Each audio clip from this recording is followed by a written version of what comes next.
So today we've come down to Regal Motorsport in Southampton. We're here with Ryan Stewart, Mr. Seventh Seal, and we've been filming his bonkers Porsche Cayman, and yeah, it's mad. So literally, where do you start? Because I've seen so many things that you've done to this car, like mod-wise. What? The most important stuff's all underneath. It's all about the suspension. Yeah. So. Bilstein B16s, yeah. Dantronic, so it works with the PASM button, yeah. so you get hardness on. Okay. It's got DSC Sport Controller, which makes the PASM fully adaptable, so yeah. It knows when you're speeding up, slowing down, going left, going right. It's different with the suspension. Is that a bit like a driver mode, say like on Golf R in the background? So when you change modes, for instance, say like Eco, Comfort, maybe auto? No, because it's fully adaptable to throttle input. Yeah. It's got a G sensor in it. So it's sort of like a GTR, Nissan GTR sort of system. More than, because it's reacting to your inputs as well as the damper inputs. Right, okay. So it can preempt when you're about to brake. Yeah. Stiffen the front. Right, okay. And other than that, it's got billet everything. Yeah. Spherical bearings on all the toe arms, camber arms, steering arms, billet control arms all round. Yeah, it's got out of hand basically. It looks really cool though, because from what I think you've got a lot of Carrera Cup stuff on the car and a lot of GT3 997 stuff as well. Carrera Cup and oil separator, because they really suffer from oil problems in the track. So the engine's largely standard really. Everything else that's on it is just to try and keep it in one piece. It's probably only 310, 320 horsepower. But so, yeah. So 3.4? 3.4, it's factory Cayman S engine really. Intake on it, super sprint headers and exhaust, but that's it really. Yeah. What's been mapped to anything at all? Any software? Yeah, Evon's IT software. Okay. There's only so much you can do really. Yeah. They're pretty optimised as they are. Okay. The 295 up to 310 isn't a massive jump really. Yeah. But is it more in terms of a bit more torquey, a bit more drivability? So it's, as you're coming out of the corner, throttle response is improved, and it's much more. It's a sharper throttle, so when you're down changing and that sort of stuff, it reacts a lot quicker. Okay. So it's more centered around the driving experience and outright. Yeah, rather than just go, like you say, outright power and. Yeah. So like 5 horsepower, 10 horsepower is going to make a difference. But then if you've got more torque, tractability and more torque, it makes a difference in the circuit. Okay. What else? I'm trying to think what else, because there's so many things I want to talk about in this car. Triple radiator packs come core at the front. Yeah, so your dad was telling me a story about this, the way it was done. So ordinarily, you'd put a 997 Tiptronic centre radiator in. Yeah. Because that matches up to the bumper, exits under the car. So all the airflow that goes through the radiator then goes into the car. Not great for aerodynamics. Right. So we looked at the GT3 and we saw that it goes out the top, out through the bumper. So by using the GT3 radiator, which is tilted forward, all the GT3 cowlings have it come out the top. Okay. So that hadn't really been done.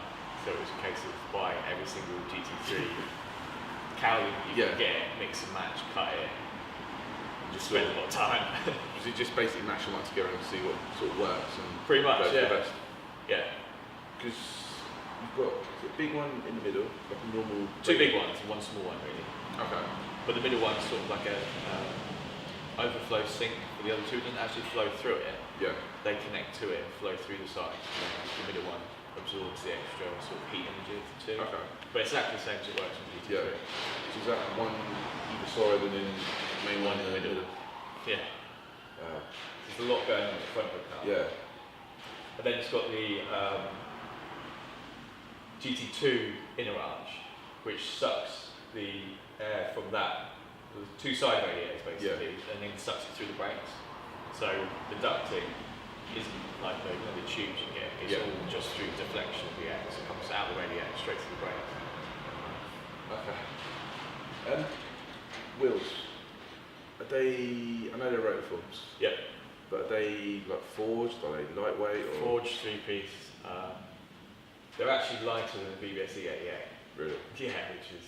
Because BBS are generally like motorsport wheels, aren't they? Benchmark, yeah. Yeah. And what tyres are they wrapped in? They've got Nakan AR1s. Yeah. Which are really good actually. Really, really good. Yeah. Have you done anything else to the brakes, or is it just standard?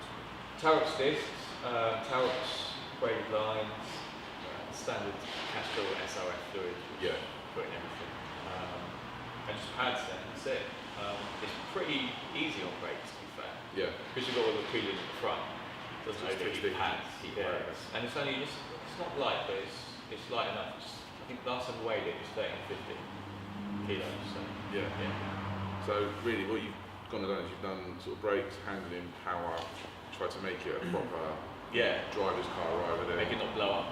So that's it really. It's all about the handling, how much you can use of that power. Yeah.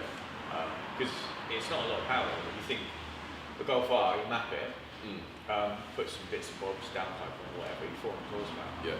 But this will eat Ash's Golf R basically.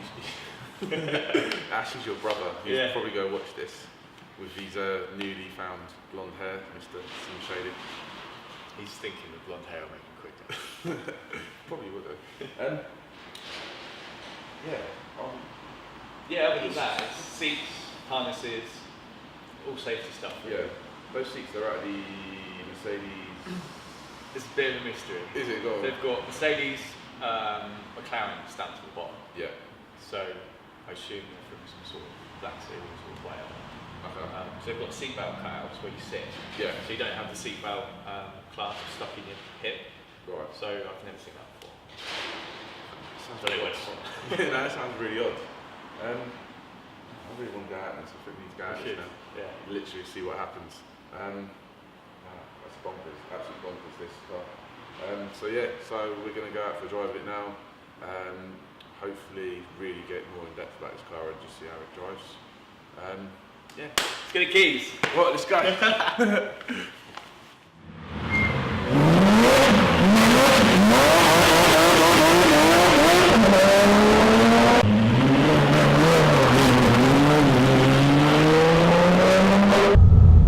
It feels really comfy as well. Like, obviously we've just given it a bit of a hoon, but just driving around town like we are now, it feels really relaxed. You know, stiff doesn't make a car fast.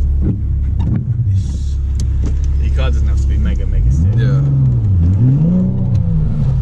It just feels normal, you know, like, obviously it doesn't look normal, but it feels like it just drives normal. And yeah, it's normal.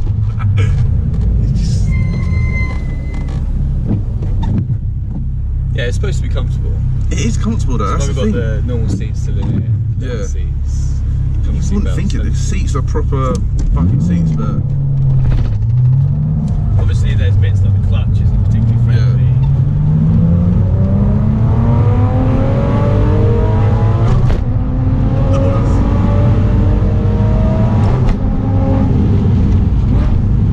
Jeez.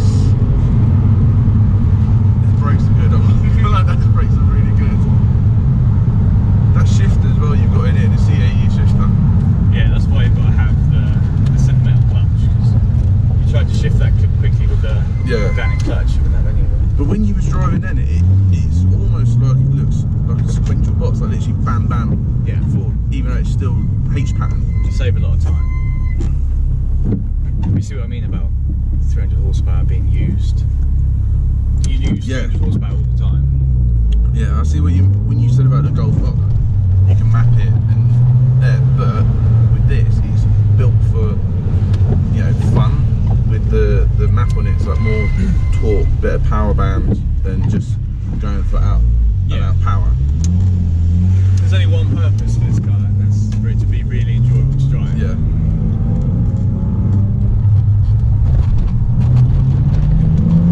Here we go.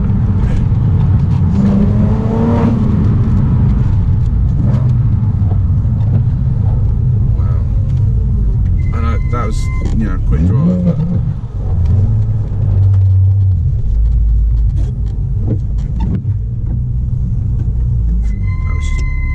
mad.